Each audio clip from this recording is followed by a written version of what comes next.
भुवनेश्वरी का मतलब यही होता है भुवन की ईश्वरी। तीनों भुवन की ईश्वरी भुवनेश्वरी। मृत्यु से पहले और मृत्यु के बाद ये एक जो गैप है, जीवन का एक गैप, जीवन से पहले जो गैप है, जीवन के पास पहुंचने का जो गैप है, इस शक्ति का एक बड़ा, इस सृष्टि का एक बड़ा पार्ट होता है कि अब सौंप दिया इस जीवन का। सब भार तुम्हारे हाथों में है, जीत तुम्हारे हाथों में, हार भी तुम्हारे हाथों में। वो तीनों भुवन में से बहुत कुछ मेहनत करने की भी प्राप्त नहीं हो पा रहा है उसको। उस वक्त जिस चीज की जरूरत है, उस शक्ति की जरूरत है, उसको हम कहते हैं त्रिभुवन त्रिपुरारी भुवनेश्वरी। आपके पास श्रद्धा भी नहीं है, विश्वास भी नहीं है, समर्पण भी नहीं है, तो मंत्र रूपी चाबी क्या काम करेगी। और ये भुवनेश्वरी साधना बीजोक्त मंत्र की साधना है, यानी कि उसका मंत्र सीधा ह्रीम, सिर्फ ह्रीम ह्रीम ह्रीम ह्रीम, इस मंत्र का उच्चारण भी आप करोगे ना तो कार्य सिद्धि बनेगी। हरिओम नमो भगवते वासुदेवाय। ओम श्री देव्यै नमः। आपके हृदय में विराजमान प्रभु को मैं प्रणाम करता हूं। 10 महाविद्या की इस गहरी बातों में आज भुवनेश्वरी देवी की हम बात करेंगे, जो 10 महाविद्या के क्रम में चौथी देवी है। भुवनेश्वरी का मतलब यही होता है भुवन की ईश्वरी। तीनों भुवन की ईश्वरी भुवनेश्वरी। गुजरात में गोंडल में उनका एक स्थान है और ये देवी मुझे बड़ी प्रिय है। सरल, शांत और भक्तों को दुख से बचाने वाली। जब मैंने मेरे गुरुजी के सानिध्य में बैठ करके जब साधना की थी, आज से 96-97 की मैं बात करूं तो जब वो दीक्षा मुझे प्राप्त हुई और जब साधना की तो शरीर के अंदर एक अलग ही महसूस हुआ, जैसे कि स्विमिंग पूल में आप तैरने बैठते हो और जैसे तैरते हो ऊपर पानी बहुत होता है मगर आपके वो उसका वजन नहीं लगता वो उस पानी का। ऐसा महसूस हुआ कि संसार के अंदर हम बिल्कुल लाइट हो गए। इस अद्वितीय साधना, चाहे भूलोक हो, मृत्युलोक हो, आकाश, पृथ्वी, पाताल, तीनों लोक, जिसमें शक्ति संचालित करती है। कहते हैं कि शून्य से ही सृष्टि, मृत्यु से पहले और मृत्यु के बाद। मृत्यु से पहले यानी कि जब हम बातें करते हैं तो मृत्यु से पहले क्या होता है, मृत्यु से पहले और मृत्यु के बाद ये एक जो गैप है,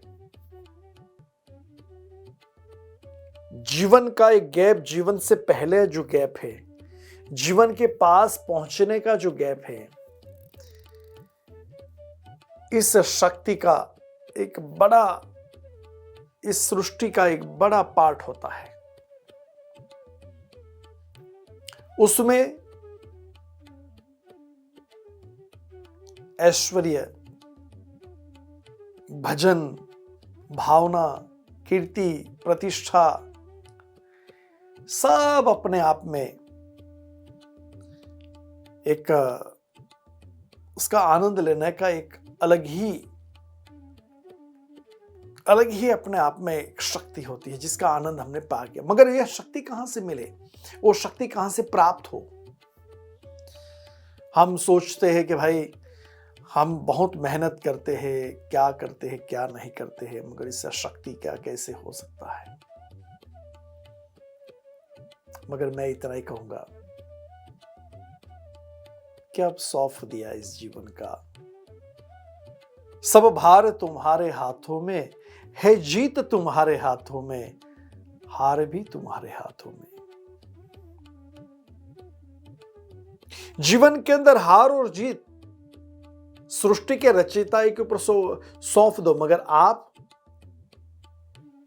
पुरुषार्थ के ऊपर ध्यान दो, मेहनत करो। हम बार बार कहते हैं कि भाई देखो ये कितनी महंगाई हो गई, कितना महंगा हो गया सामान, बिजली महंगी हो गई, गैस है, पेट्रोल है, सब महंगा हो गया है।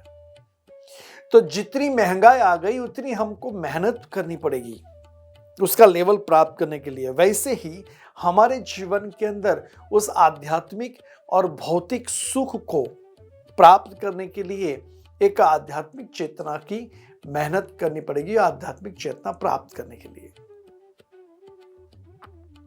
बार बार कहते हैं कि मुझे जीवन में वो चाहिए, मुझे जीवन में ये चाहिए, बार बार हम कहते हैं। तो जीवन में तो सब कुछ चाहिए ही चाहिए, मगर उसको प्राप्त करने की मेहनत भी आप बड़े करते हो, मगर प्राप्त नहीं हो पा रहा है। वो तीनों भुवन में से बहुत कुछ मेहनत करने की भी प्राप्त नहीं हो पा रहा है। उसको उस वक्त जिस चीज की जरूरत है, उस शक्ति की जरूरत है, उसको हम कहते हैं त्रिभुवन त्रिपुरारी भुवनेश्वरी। भुवनेश्वरी का बीज मंत्र बहुत सरल है, उसकी साधना बहुत सरल है, उसमें कोई इतनी मेहनत करने की जरूरत नहीं है। मगर हां, वहां श्रद्धा, समर्पण एवं विश्वास की जरूरत है।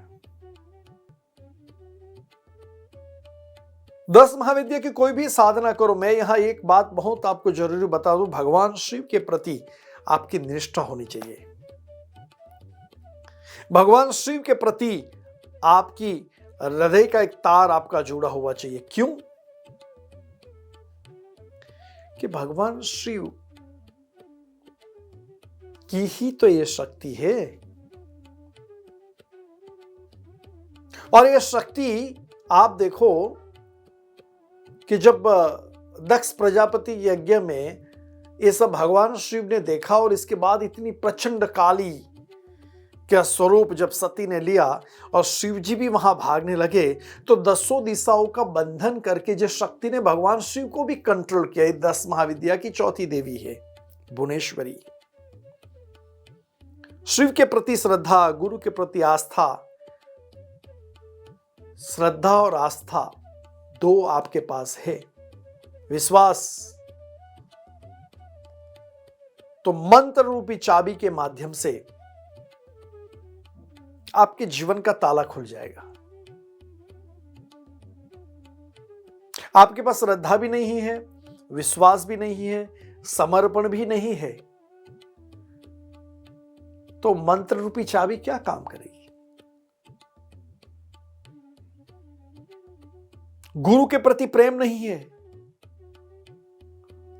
आजकल तो बहुत कुछ कहानियां और बातें करते हैं, आती है, सब कुछ है, मगर जहां से ज्ञान मिल रहा है, पुस्तक का ज्ञान के लिए कोई दैविक शक्ति की जरूरत नहीं होती है। वो तो स्कूल यूनिवर्सिटी में जाओ, पढ़ो और आपका सर्टिफिकेट आ गया, वो भी बड़ी मेहनत है और सबको नहीं प्राप्त होता है। तो उससे भी 1000 गुनी मेहनत और दिव्य शक्ति के साथ खेलने की बात है। तो वहां उस गुरु के प्रति श्रद्धा नहीं है, उस गुरु के प्रति प्रेम नहीं है, उस गुरु के प्रति विश्वास नहीं है, तो आपका कोई भी मंत्र कार्य नहीं करेगा। आज मैं यहां बैठा हूं तो मेरे गुरु के प्रति निष्ठा है, गुरु के प्रति एक समर्पण की भावना है, गुरु के प्रति विश्वास है। मुझे पता है कि मेरे गुरु मेरे साथ है, मुझे पता है कि मेरे गुरु हर वक्त, हर पल, हर क्षण मुझे मार्गदर्शन करते रहते हैं। उस मार्गदर्शन के माध्यम से मेरे जीवन की गाड़ी में चलाते रहता हूं। मैं वही चीज मैं आपको बताना जा रहा हूं कि संघर्ष जो है, मानव जीवन का संघर्ष, उसमें भगवती 10 महाविद्या की भुवनेश्वरी शक्ति का कुछ बीज आपको प्राप्त हो जाए तो तीनों भवनों की एनर्जी आपके साथ चलेगी। यहां एक स्फटिक माला हो। देखो, मैं ये जो प्रयोग बता रहा हूं, जैसे कि एक कुक आपको बता रहा है कि भाई आपको कुछ नई नई चीज खानी है तो नई नई चीज आपको चाहिए। वहां आप अगर नहीं भी लोगे तो वो टेस्ट नहीं मिलेगा। आप तो खा तो सकते हो, आपके पास गेहूं का आटा है तो उसमें पराठा भी बना सकते हो, रोटी भी बना सकते हो, अन्य चीज भी बना सकते हो, मगर उसकी क्रिया प्रक्रिया अलग अलग होती है। फिर आप कहोगे कि गुरुजी मुझे पराठा खाना है मगर मेरे पास गेहूं का आटा नहीं है, तो पराठा बन ही नहीं सकता। तो फिर आटे में जो भी आटा है उसको पानी मिला करके मिर्ची मसाला डाल के पी जाओ। मगर उस चीज को प्राप्त करना है, उस पराठा ही खाना, तो गेहूं का आटा चाहिए, घी चाहिए, तेल चाहिए, आपको गैस कुकर चाहिए, सब कुछ चाहिए। भुवनेश्वरी शक्ति की आराधना प्रार्थना करने से भी प्राप्त हो सकती है। हे देवी मेरा कल्याण करो, ऐसी प्रार्थना करने के माध्यम से भी आपका तो कल्याण हो सकता है। मगर उस देवी की शक्ति प्राप्त करनी है, उस देवी की शक्ति और आपकी शक्ति का एक दोनों का समन्वय करना है, तो आपके पास साधन होना जरूरी है। नहीं साधन भी होगा तो कोई प्रॉब्लम नहीं। यहां प्रामाणिक रूप से स्फटिक की माला या सफेद हकीक की माला शास्त्रों में बताई गई है, वर्णन बताया गया है।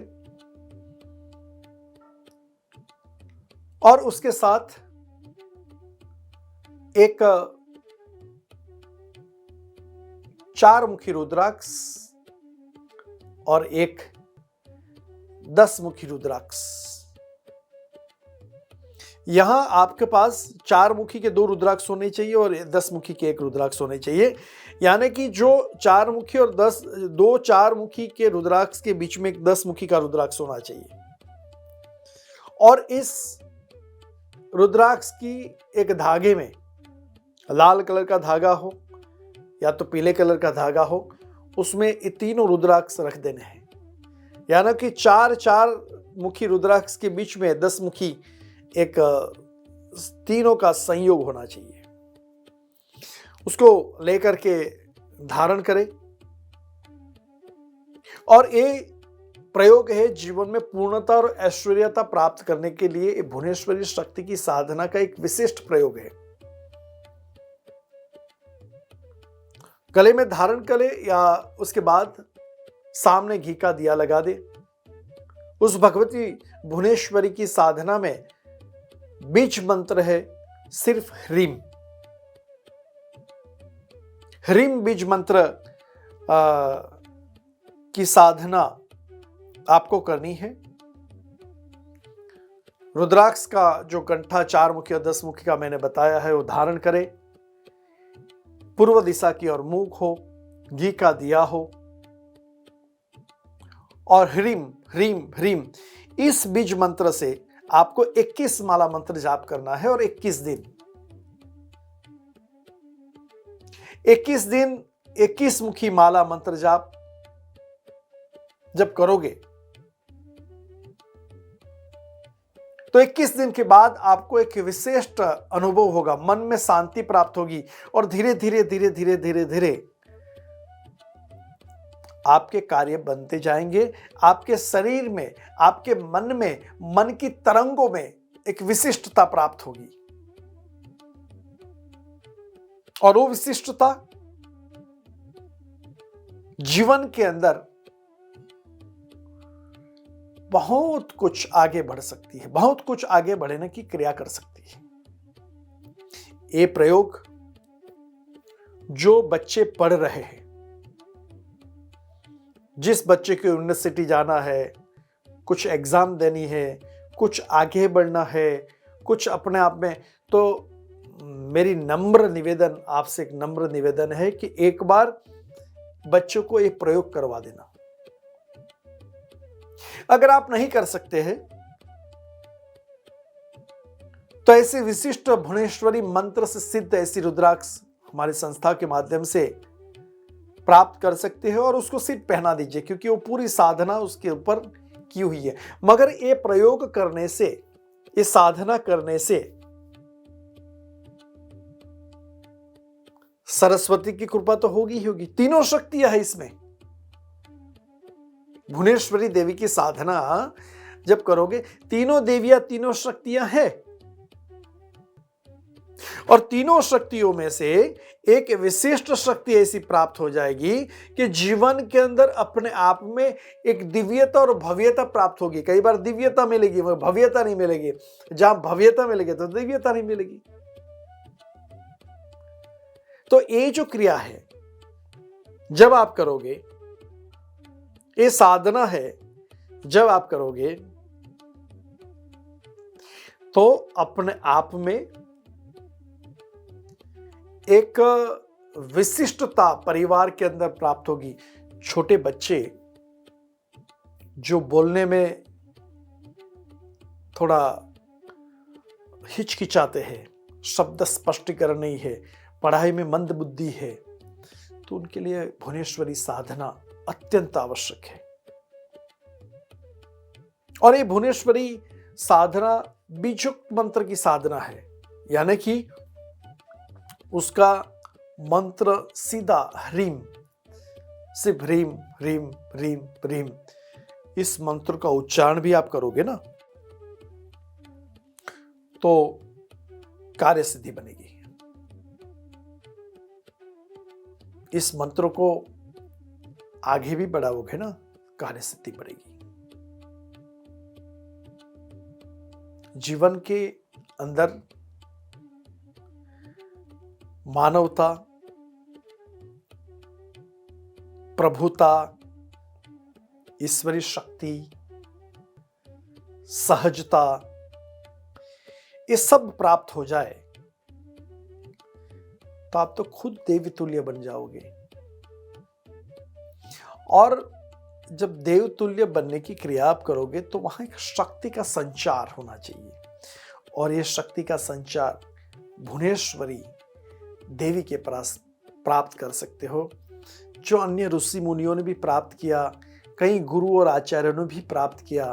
तो मेरा निवेदन है कि आप ये विशिष्ट साधना करें, आपके जीवन में ऐश्वर्यता और पूर्णता आए, आपके बच्चे अच्छी तरह से पढ़ सके, जीवन में आगे बढ़ सके। यही प्रभु से प्रार्थना करता हुआ, गुरु से प्रार्थना करता हुआ मैं निवेदन करता हूं कि भगवती भुवनेश्वरी की शक्ति आपके घर में, आपके जीवन में प्राप्त हो। अस्तु। नमः शिवाय। जय गुरुदेव।